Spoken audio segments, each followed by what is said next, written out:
గారు మీ ట్యూన్స్ అయితే చాలా బాగా ఉన్నాయి, మంచి సాంగ్స్ చేశారు, చాలా బాగా ఉన్నాయి. చిన్న సినిమా అయినా చాలా బాగా చేశారు.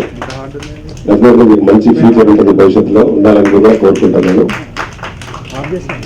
అలాగే హీరో వాళ్ళు కూడా పాటలకు తగ్గట్టు మంచి డాన్స్ కూడా బాగుంది.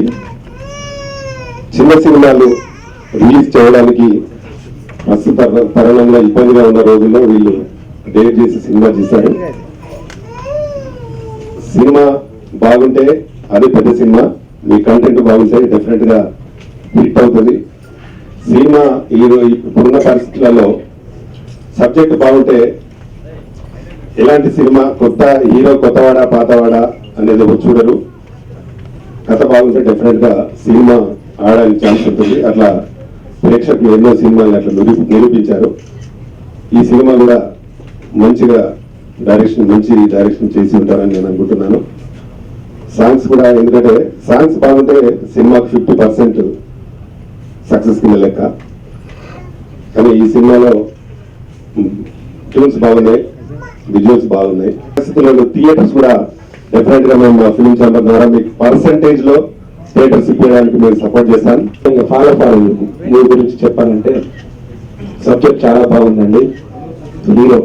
హీరోయిన్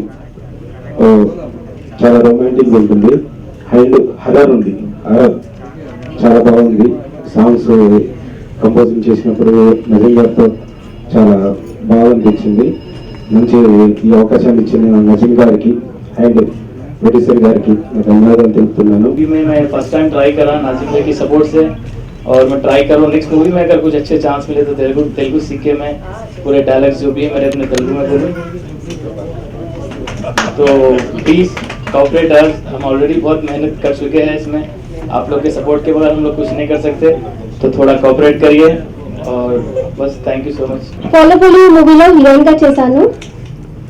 మా ప్రాజెక్ట్ లో అన్ని ఎలిమెంట్స్ ఉంటాయి, కామెడీ, రొమాంటిక్, హారర్ అన్నీ ఉంటాయి. సో అన్ని టైప్స్ ఆఫ్ ఆడియన్స్ కి ఎంటర్టైన్మెంట్ ఉంటుంది.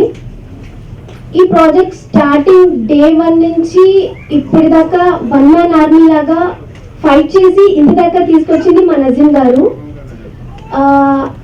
చాలా ఫైట్ చేశారు దీనికోసం. అలానే మార్చ్ 3rd వీక్ న రిలీజ్ అనుకుంటున్నారు. ఏదో చేయాలని వస్తాడు, సో దాంట్లో చేయలేకపోతాడు. చేస్తే మళ్ళీ దాని తర్వాత థియేటర్స్ కానివ్వండి ఏదైనా దొరకవు. సో నేను రామకృష్ణ గౌడ్ గారికి చెప్తున్నాను, ఇంత ఫైట్ చేస్తున్నారు ఇండస్ట్రీ గురించి. సో మాలాంటి చిన్న డైరెక్టర్ల గురించి కొంచెం ఆలోచించి మాది మేము ప్రూవ్ చేసుకోవడానికి ఛాన్స్ ఇప్పిస్తే బాగుంటుంది సార్. స్టార్టింగ్ డే నుంచి చాలా నేను ఫైట్ చేశాను, చాలా చేశాను, కానీ వీళ్ళిద్దరు నాకు నిలబడ్డారు. సో యాజ్ ఎ డైరెక్టర్గా నువ్వు నిలబడగలుగుతున్నా నజీం, నువ్వు చెయ్యి అని చెప్పి పుషప్ చేశారు నాకు. ఈ రోజు ఇక్కడ నిలబడి మాట్లాడుతున్నానంటే ఆ దేవుడు సెకండ్ నెక్స్ట్ వీళ్ళిద్దరు కొంచెం చేయడం వల్ల నిలబడ్డారు. Thank you very much.